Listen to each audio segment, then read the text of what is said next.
বিশ্বাসের খবর মানেই ভক্তদের কাছে নতুন কিছু, কিন্তু কয়েক মাস ধরেই তিনি আড়ালে রয়েছেন। ফিরবো অপুর এমন নানা খবরেই অনেক ভক্ত এখন বিরক্ত।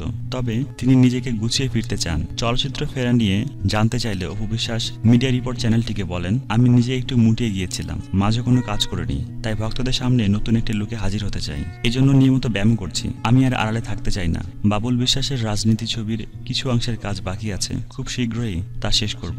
বর্তমানে তারই প্ল্যান চলছে। এছাড়া নতুন আরও একটি খবর সবাইকে দিতে চাই, পয়লা বৈশাখে আমি ফিরছি। এর বেশি কিছু বলতে চাই না।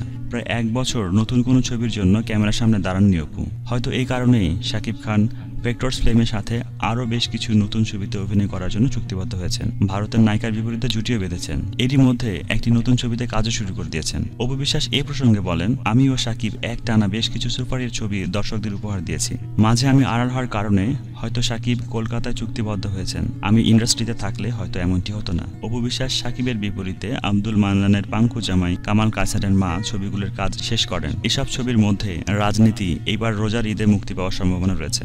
দর্শক, আপনার কি মনে হয় অপু বিশ্বাস ইন্ডাস্ট্রিতে ফিরলে শাকিব খান কলকাতার ছবিগুলো ছেড়ে বাংলাদেশে আবার নিয়মিত হবেন? আপনার মূল্যবান মতামতটি কমেন্টের মাধ্যমে আমাদের জানান। আর আমাদের চ্যানেলগুলির সবগুলো আপডেট খবর পেতে আমাদের চ্যানেলটি সাবস্ক্রাইব করুন, লাইক, কমেন্ট ও শেয়ার করতে ভুলবেন না। ধন্যবাদ।